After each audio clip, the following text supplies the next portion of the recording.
Emocionalmente, meu coração, etc. Aí Emmanuel falou, você vai aplicar o passe. Ele era assim, né? Ele tinha aquela firmeza muito grande com Chico Xavier. E Chico parou de chorar e ficou, e falou assim, não, você está certo, mas ela está necessitada e completamente desequilibrada. Pois ele parou de chorar, lavou o rosto, aplicou o passe naquela mulher completamente desequilibrada e necessitada de socorro, de auxílio. Aí a gente pensa, será que a gente ia fazer isso? Né? Um mínimo de respeito em relação ao outro, porque o outro tem o tempo dele também, não pode ser tudo no nosso tempo. E depois, no dia seguinte, ele chegando, todo machucado no rosto, e não entregou o que aconteceu, o que a moça agrediu, e o chefe dele, na época, né, que se chamava até chefe, perguntou o que era aquilo no rosto dele, todo machucado. Aí ele falou que se machucou no armário, de noite, e bateu o rosto. Aí o chefe falou, mas dos dois lados, e não tocou mais no assunto. Olha a grandeza espiritual de Chico Xavier nas pequenas coisas, pequenas também entre aspas, né? Porque a gente passar por um teste desse, não sei, é muito difícil, né? Talvez poucos passariam por um teste que Chico Xavier passou como esse, e tantos outros, e realmente tirava uma nota 10 na escola da vida. Então, que a gente possa se colocar sempre no lugar do outro, mas lembrando desses acertos, dessas necessidades morais que a gente precisa colocar à tona que Emmanuel traz para a gente. Assaltos à tranquilidade do próximo, dizendo, olha, você não vai conseguir isso, não fica insistindo nisso aí que não vai dar certo. E não é.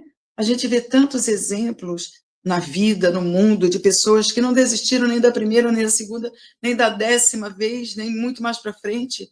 Senão hoje não teríamos luz, não teríamos grandes progressos na tecnologia, grandes feitos na humanidade. A história da humanidade é feita de lutas, de tentativas, de não desistências para haver o progresso. Então, tirar a tranquilidade do outro, tirar a confiança em si, deixar o coração agoniado, é alguma coisa que depois a gente vai ter que responder perante as leis divinas, para a nossa consciência. Não vai ter alguém ali apontando o dedo para a gente, somos nós mesmos em relação a gente mesmo. Então, nós precisamos tomar cuidado em relação a deixar o outro intranquilo com alguma coisa que a gente está afirmando ou desejando para o outro.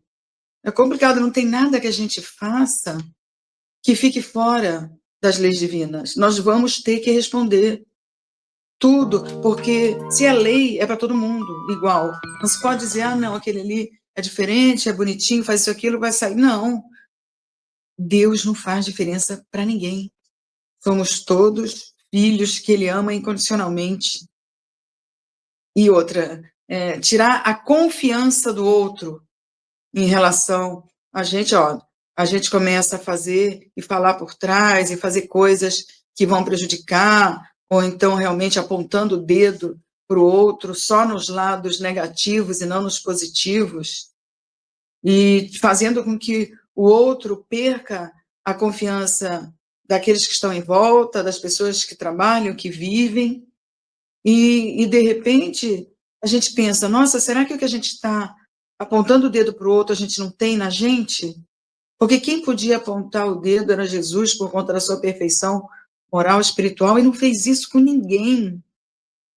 É lógico que nós vamos demorar para chegar à evolução espiritual de Jesus, mas a gente tem que começar. E o segredo está sempre em se colocar no lugar do outro, em ver em que momento o outro está, se já tem condição até de entender o que a gente está falando. Porque às vezes a pessoa não tem, a gente não conhece a história de vida do outro, inclusive a história de vida espiritual, que vem de várias e várias reencarnações. E aí pede que a gente tenha cuidado, que a gente tome assim, alerta em relação ao que pode vir também para retornar e machucar o nosso emocional, a nossa alma. né? Como é que tá os interesses do outro? Será que estão sendo os mesmos da gente naquele momento? Ou será que está também em outro tempo? Ou será que está com outras prioridades? De repente não está no mesmo nível de conhecimento que a gente tem, ou a gente não está no mesmo nível de conhecimento do outro. Às vezes não percebemos isso e também não temos essa condição toda de julgarmos em relação ao outro o que se passa, porque conhecer o coração mesmo, só Deus. Só a espiritualidade muito superior e está ali nos acompanhando, acompanhando aquele irmão, aquela sociedade, aquela pessoa, e a gente não tem, porque estamos presos no corpo de carne, a gente tem ainda uma visão muito míope do que o outro é, de situações que estão ocorrendo. Tanto que a gente pode se desesperar com certas coisas, porque não é do jeito que a gente quer, e está no comando divino, está no comando de uma equipe espiritual que sabe o que está fazendo. E a gente acha muitas vezes que a gente sabe tudo, que a gente é o melhor naquela situação, nós estamos em aprendizado e falta tanto para aprender, falta muito. Se a gente lembra dessa humildade, dessa simplicidade de Chico Xavier, que todo mundo queria estar do seu lado, que emanava perfume, como a gente sempre fala, ao tocar nas mãos, ao tocar numa pessoa.